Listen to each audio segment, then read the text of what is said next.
Hey everybody, Sherry here, and today I want to talk to you about relief for seasonal allergies. I mentioned in my last video one of the things to know about South Carolina is that if you don't have sinus and allergy problems, you will. Pollen season lasts a long time around here. It starts in about mid-February around Valentine's Day with pine pollen. That's that yellow dust that gets all over everything. We're seeing it right now, followed by in April to May, the oak pollen, which are the thicker clumps that stick to your windshield and make a fabulous mess when it rains. And then once you get into May and June, you get your grass pollen, which lasts through the summer into mid-late August when the weed pollen starts. And basically that runs until your first freeze in November or December, whenever it happens to be, depending on our weather. Point being, there's a lot of allergens around, and this allergy season seems to be hitting people hard, sneezing, coughing, and I wanted to share with you today as somebody who, as my mom jokes, was born with a stuffy nose. I want to give you some advice on how to get some relief from these seasonal allergies. Now, please bear in mind, this is not official medical advice, although most of this is advice that my doctors have given me, and I have seen them all. I've seen regular doctors, allergists, ENTs, the whole gamut. Let me tell you, it is just, my sinuses are my issue. And today I want to share with you some tips that I've learned to just get through these times. This is not just good tips for allergy season, but also if you get a respiratory illness and recovering from it, cold, sinus infections, flu, COVID, RSV, they all have similar symptoms. So let's dive right in, and I'm going to start with a natural remedy that's been recommended to me, and that is a saline irrigation. Now, they talk about neti pots and they talk about the Navage system. I'm sure those are all great, but if you don't really have a lot of money, you can get this Neomed sinus rinse. This is great. You use distilled water with it. It actually comes with salt packets. They look like this. And I'll give you a little pro tip. Once you figure out how much salt's in these packets, you can, instead of spending money on that, just salt without iodine. That's what I do. Works great. Works great. You do these saline irrigations.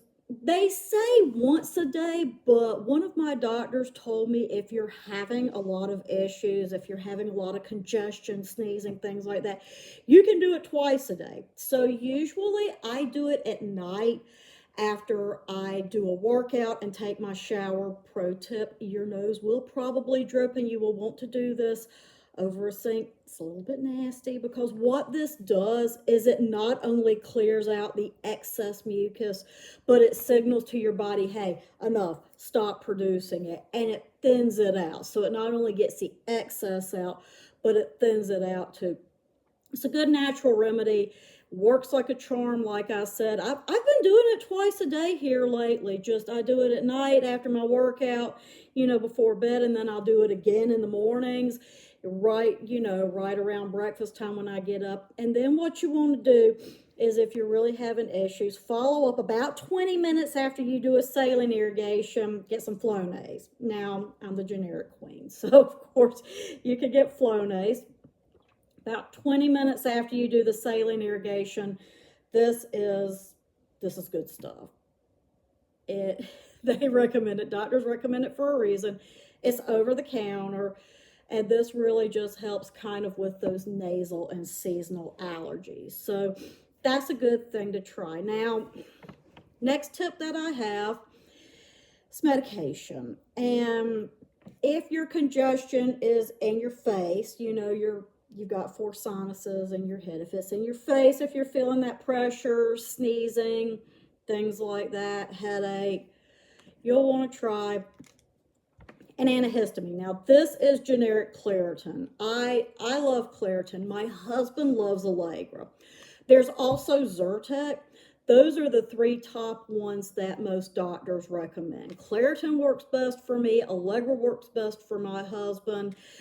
You just have to kind of, I hate to say it's trial and error, but it really is. Just the regular antihistamine that you can get over the counter, lasts 24 hours. It will help you out. Now, one recommendation that I would give you is use the newer classes, which is your Claritin, Allegra, Zyrtec. They do not make you drowsy, as a matter of fact. They have the absolute opposite effect. They will actually keep you awake. So I would recommend taking this in the mornings. You definitely want to take these medications in the morning. It'll give you 24-hour relief. Now, there is also a decongestant version of these available behind the counter. You have to show your ID to get that because everybody making crystal meth ruined it for all of us. So if it's really, really bad, you can get those.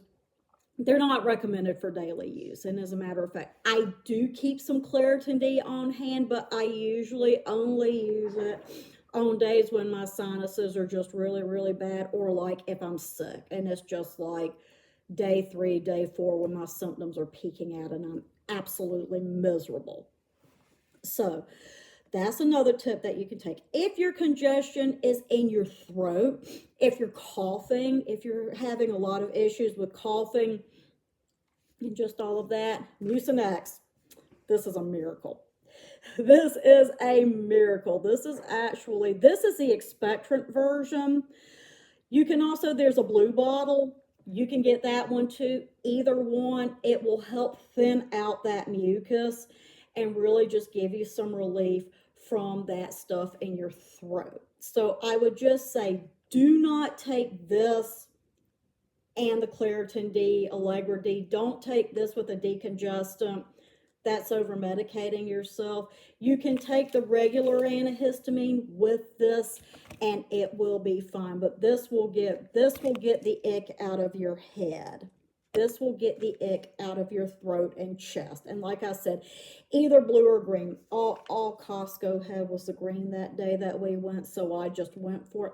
I've had both recommended to me, so there's that. Now, there are some other pro tips that I can recommend to you to just get some relief from that sinus and allergy thing. And this one might be a little tad bit controversial because we're getting into homeopathic stuff, but I swear by elderberry. Now, I'm going to tell you a little story. When I got the flu, gosh, it was a while back. It was a few years back. I know one day my husband was going, he had somebody recommend, he told them at work that I had the flu and somebody at work recommended elderberry. Well, he went by 14 Karat. It's one of those health stores that sits kind of up here at the end of this road that we live on. And, you know, being in a rural state, the end of this road means about 5-6 miles. But he went by there on the way home, picked me up some elderberry, gave it to me, told me, give this a try. I was told this would help you out.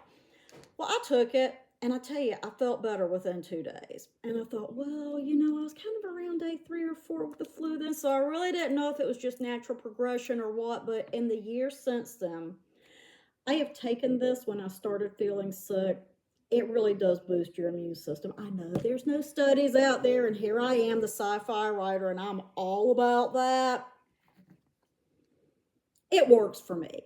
It really works for me, and I love it. Just as black elderberry. You can take it once a day. They've even got gummies for it. I will warn you, though, if you get the syrup version, it's more potent. It works faster, but it tastes absolutely disgusting. Ugh. Oh, if you thought Robitussin was bad, ugh. So a few other things that I want to add here is the cough syrups. I've been actually reading things that said they don't do anything. I'm inclined to agree with them. Some of them have a decongestant in it that might give you, excuse me, I've got my own allergy problems here. I just did a saline irrigation about 45 minutes ago, so it's still running through my system. But that's just the cough syrups. I've been leaning away from those. I have found they just don't seem to be effective. The older class decongestants like your Benadryls might give you relief quick. They will make you drowsy. On the other hand, this stuff's going to keep you awake. So another pro tip with this, if you take the Mucinex, just take it in the morning. It says take it twice a day. Don't take it at night. It will give you insomnia. This definitely will. So just, you don't want to be wired. And you might want to watch the coffee on that stuff too, unless you want to be like, that Beavis and Butthead, I am the great cornholio. Yeah, we don't want that. Or maybe we do if you're bored. I don't know. But anyway, more pro tips. Rinse your hair out every night. That's one tip that one of my doctors gave me. Now, this was when I had long hair. I used to have hair down to my waist, and I actually, a few years ago, I finally got sick of it, because that's what happens when you have long hair, is one day you just decide you hate it and you chop it all off. So I cut it off and I donated it to a charity. But when I had the long hair, one of my doctors recommended, at least if you don't wash it, rinse it out, because pollen does get caught up in your hair. And then when you go to bed, it can get in your pillow and you know, all that. So he said, at least rinse your hair out, you know, every night. Of course, get plenty of rest. Just take care of yourself. Drink plenty of water and avoid allergens as much as you can. Just not a good time to be taking outside walks right now. And you know, it's disappointing because the weather is so nice and you want to get out there.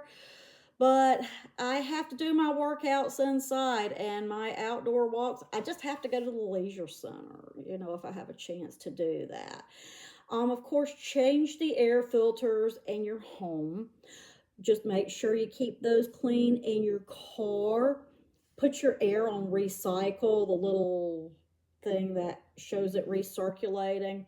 That just keeps it from pulling more pollen into your car. And don't crack your windows. Just try to park in the shade. I know your car can get awfully hot, but that pollen, you do not want it getting inside of your car. Keep your windows up. Use window shades. Try to park in the shade if you can. And just avoid fragrances. And I know this one's a hard one for me because I like my fragrances. You know, I like my rose and my lavender, but just not now. Not now. You cannot, if your sinuses are acting up. Fragrances will make it act up. And one last tip that I have for you, this is another one that I just stumbled upon. Lemon ginger tea seems to have helped my sinuses. Now, I usually drink a cup of decaf lemon ginger tea at night, and I've just found that it helps with inflammation overall. Now, it's not a big, huge effect, but you know, it kind of can help give you a little bit of relief, and you know, it helps a little bit with my acid reflux too. So that's, hey, double duty, yay. So those are a few tips to just get through this pollen season, get through allergy season. As I mentioned before, this does not substitute medical advice. So please do talk with your doctor. Don't rely on everything you see on the internet. Wait a minute, that's where we are. Okay, I'm passing on, most of these tips have been passed on to me by doctors, and some of them are natural remedies, over-the-counter stuff, and of course, talk to your doctor if you are under medical advice, you know, under a specialist or something. Of course, do what they say. These are just a few tips that me, with a lifetime of just mucked up sinuses, have come across. So here's hoping that the nose knows and you find some relief. Yeah, the nose knows, and it's leading us straight to the pharmacy. Or the pharmacy section at least. So anyway, here's hoping you have a good spring, you find some relief from this, and you are able to find a way to enjoy the weather. Y'all have a great day. I'll see you next time.